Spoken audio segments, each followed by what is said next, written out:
This is the CBS Sunday Night News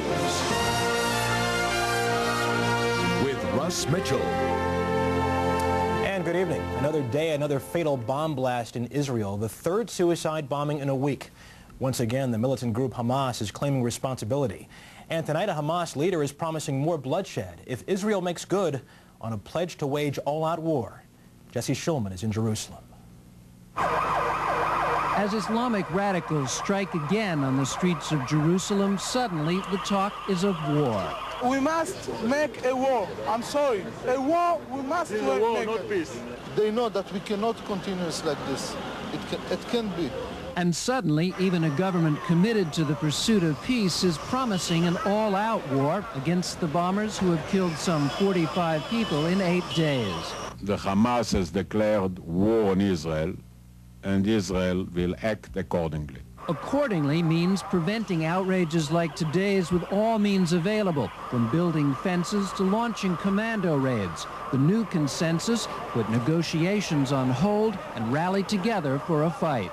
I think we should realize this is a war, undeclared war, but it's war nonetheless. And we don't have the habit of losing wars. In the self-ruled Gaza Strip, PLO chief Yasser Arafat quickly declared armed Islamic groups illegal, but Israelis are in no mood to wait for him to act. With the first of the dead of Sunday's attack already being buried, Israel's government is pledging to take security matters into its own hands, a message of defiance that now will play far better than giving peace another chance. Jesse Schulman, CBS News, Jerusalem.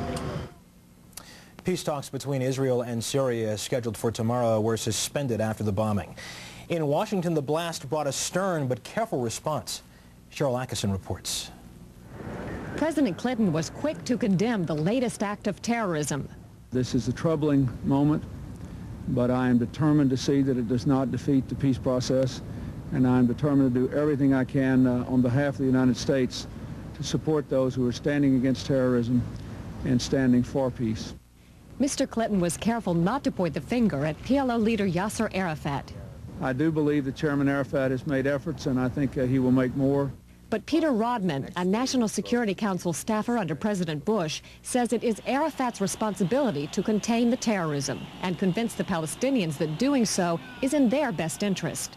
Terrorism is their enemy, and they have to stop it, or else their own interests will suffer. And if this happens one more time, I think there will be a suspension of the negotiations. The State Department's chief Middle East peace negotiator warns halting negotiations now would be submitting to the blackmail of terrorists. If their purpose is to kill peace, what we do not want to see is they succeed in that purpose.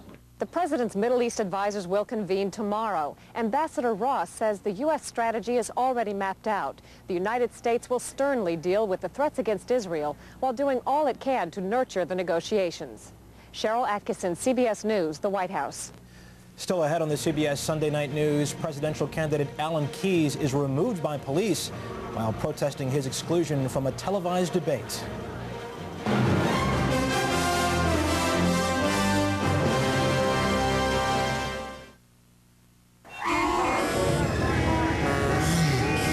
Chocolate parfait nips. Rich, velvety, long-lasting. Had enough? Have a Nips. Ma, if you can't sleep, take a Unisom. It helped last time. It's not habit forming. Ma, it's okay to help yourself get a good night's sleep. All right? I love you too. Arthritis pain, it's a part of my life. That's why I keep Advil close by. Just one works as well as 2 regular Tylenol. And give me Advil any day over a leave. With that, if your pain comes back, it could be hours before you can take more. I don't have that long wait with Advil. Advil works at the site of minor arthritis pain, stopping it where it starts. Nothing's proven to work better or last longer than Advil. And now introducing new Advil gel caplets. One more advance for Advil. Advanced medicine for pain. Chemical weapons, too dangerous to keep, too dangerous to destroy. The government says this plant is safe. Is it? Beheading the chemical dragon, Monday on the CBS Evening News. Chalk up another victory tonight for Republican frontrunner Bob Dole. Dole won today's primary in Puerto Rico in a landslide. His reward, all 14 delegates at stake, heading into this week's Junior Tuesday primaries in Georgia and other states. Here's the latest CBS News delegate count. It includes Puerto Rico. It has Dole well ahead with 89 delegates, but it was the candidate at the bottom of the list who stole the spotlight tonight in Atlanta, the site of a televised debate. Linda Douglas reports. Get your hands off of me. Presidential candidate Alan Keyes wanted to be in tonight's debate so badly, he tried to crash it after the local TV station refused to include him. This is an injustice that violates the Constitution like nothing has ever occurred before. Keyes, who so far has won one delegate, has been on a hunger strike since he was excluded from another debate last week. He was held by police as the debate went on. I will not stand for it. At the opposite end of the spectrum, frontrunner Bob Dole, who had no desire to participate in the debate. I'm very sorry Senator Dole isn't here. Without Dole, the others started out politely but then got nasty. Buchanan on Forbes' knowledge of trade issues. I'm surprised you didn't study this up at Princeton or that little prep school you went to, Steve. Forbes on some of Buchanan's past columns. He's also defended Nazis. Alexander, apparently desperate for a compliment, asked Forbes plaintively. My question is this, Steve, what's one thing you like about my campaign? This is charity night. But there may be very little charity to go around as the group gets ready to blast through 9 days of what could be the decisive phase of the campaign. Linda Douglas, CBS News, Atlanta. In Canada, hockey great Wayne Gretzky, playing only his second game as a St. Louis Blue, was elbowed in the head tonight by one of his former teammates on the Edmonton Oilers, his original team. Gretzky lay motionless, apparently unconscious, before being helped off the ice with what doctors said was a concussion. Gretzky was traded by Los Angeles last week. He helped the Oilers win 4 Stanley Cups in the 80s.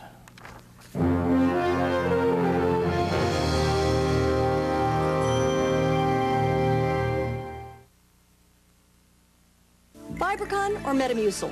Both give you the same predictable regularity, the same natural action of fiber. So what makes Fibercon different? With Fibercon, I get my fiber in 2 caplets. Fibercon, fiber regularity that's easier to take. I'm 62. Can I still help prevent osteoporosis? It's never too late for Caltrate. Caltrate Plus has the extra calcium you need, plus 6 nutrients essential for healthy bones, whatever your age. It's never too late for Caltrate. Soon, you may have something better to wake up to. You're a winner in the Publishers Clearinghouse Sweepstakes. Because starting March 21st, the Prize Patrol will wake up a new winner every morning for a month. Oh, let me get my shoes. Can you believe this? That's 30 winners in 30 days. Yeah! With prizes up to $100,000. I don't feel good. Enter today and you could wake up a winner. Come here. The Conservative Popular Party won today's parliamentary election in Spain, ending 13 years of socialist rule under Prime Minister Felipe Gonzalez. But the party fell short of a majority. Cuban television showed pictures today of items it claims were on those 2 American civilian planes shot down last weekend. It said the satchel, battery charger, and charts were found inside Cuban territorial waters. The incident prompted the U.S. to suspend charter flights and impose other sanctions. More from Art Rascon in Havana.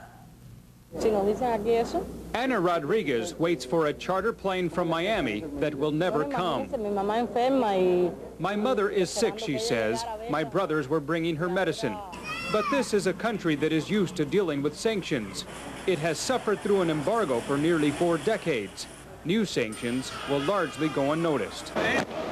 Pride is the driving force among those who have lived through 37 years of Fidel Castro's government.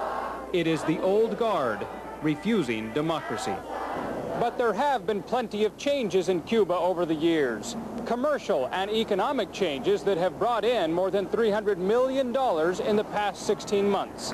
In Havana, some supermarkets carry U.S.-made products brought in through third countries. New U.S. legislation would penalize countries that do business here. We suffer the consequence, you know? That's something the younger generation is not happy about. We have not the fault. We are not guilty for these problems. But yet Alexander Fernandez will pay the price. The Clinton administration only hopes his anger will incite a powerful movement here for political reform. Art Rascone, CBS News, Havana. Hundreds of former Peace Corps volunteers marched along the Mall in Washington today, celebrating the Corps' 35th anniversary. The marchers carried the flags of the more than 130 countries in which they'd served. There will be a funeral mass Friday in Philadelphia for Cardinal John Kroll. The city's former longtime archbishop died today of heart and kidney ailments at the age of 85. Kroll was a leading Roman Catholic conservative and a confidant of Pope John Paul II.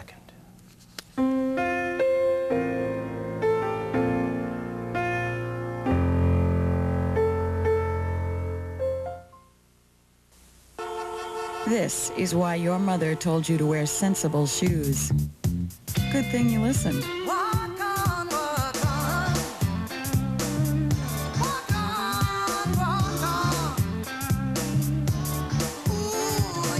Easy Spirit. Inside's our walking shoe. Outside's the whole world.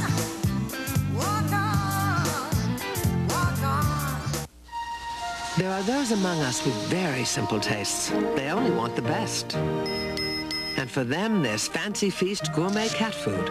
Exceptionally moist and delicious. Fancy Feast. Good taste is easy to recognize. Denture wearers don't let anything keep you from getting close. Get Polident. It's loaded with minty mouthwash ingredient. Get Polident fresh and granddaughter close. Now, Polident saves you time and money. Look for this 50-cent coupon in Sunday's paper. In a case with high-stakes political implications, President Clinton's Whitewater partners go on trial tomorrow. Facing fraud and other charges are James and Susan McDougal, as well as Arkansas Governor Jim Guy Tucker. Mr. Clinton has been subpoenaed. A judge will rule if he must testify in person. And Whitewater is not the only court proceeding with a potential political impact on this week's calendar. Here's a look ahead. Tomorrow, a federal judge in Atlanta will consider whether ousted Panamanian dictator Manuel Noriega is entitled to a new trial on drug trafficking charges. Noriega was convicted in 1992, but questions have been raised about some prosecution witnesses. Tuesday, the State Department issues its annual Human Rights Report. It is also the 50th anniversary of Winston Churchill's Iron Curtain speech in Fulton, Missouri, where commemorative events are scheduled later in the week. On Wednesday, American swimmers will try to stroke their way onto the U.S. Olympic team at swim trials in Indianapolis. On Thursday, a verdict is expected in Okinawa in the trial of 3 American servicemen charged with raping a 12-year-old girl. And the Space Shuttle Columbia is due to land in Florida after a nearly 14-day mission in which a $450 million satellite was lost. And on Friday, President Clinton makes a not entirely non-political trip to California, the state with the most electoral votes. Among other things, he'll be joining Bay Area students on the internet. And at the University of Iowa, a conference gets underway on the culture of work in America and what is happening to the concept of free time. And that's the CBS Sunday Night News. Later tonight, watch CBS News Up to the Minute. And tomorrow on CBS This Morning, the latest on the bombing in Israel. Thanks for joining us this Sunday evening. I'm Russ Mitchell, CBS News, New York. Good night.